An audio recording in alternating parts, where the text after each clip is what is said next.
Today, I want to ask a simple but serious question. Who is speaking for Nigeria in the world right now? Who represents Nigeria in Washington, in London, in Berlin, in Beijing? The answer is no one. And that is not an accident. It is a choice, a reflection of a government that has lost focus, centralized power, and abandoned Nigeria's voice on the international stage. In September 2023, President Tinubu recalled all 109 Nigerian ambassadors, both career and political. That is over 100 diplomatic posts emptied at once. Fine, maybe that was part of cleaning house, but here is the problem.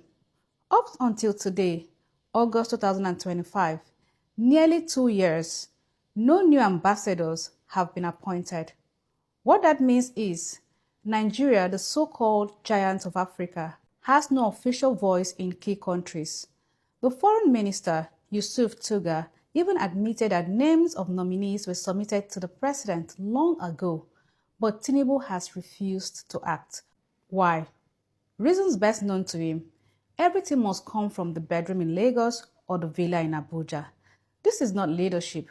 This is dictatorship by silence. You might ask, what's the big deal about ambassadors?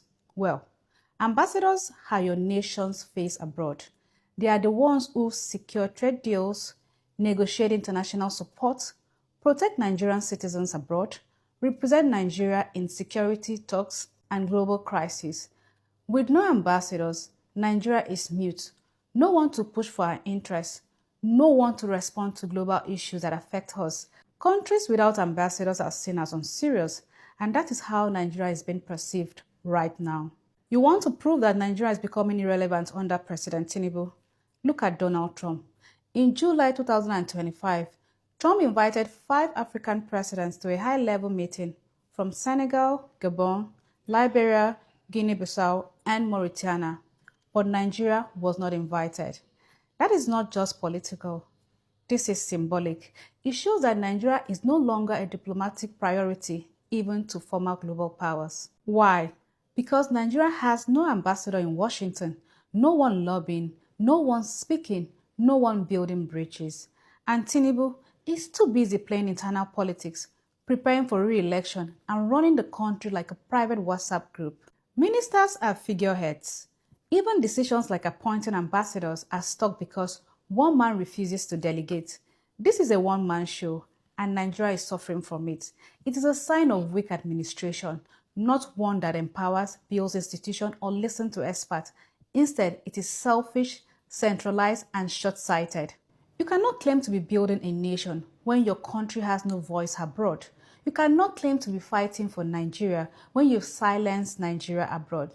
Tinubu's administration is not focused on development, diplomacy, or governance. It is focused on 2027. This is not just a mistake. It is a betrayal of the Nigerian people.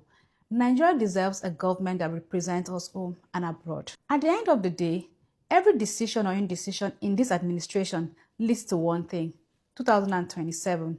Whether it's ignoring ambassadorial appointments, sidelining national interest, or running government from the bedroom, it's all about re-election. Nigeria is on mute abroad because one man is too busy planning his next campaign at home. It's the truth at the time. Take care and have a nice day.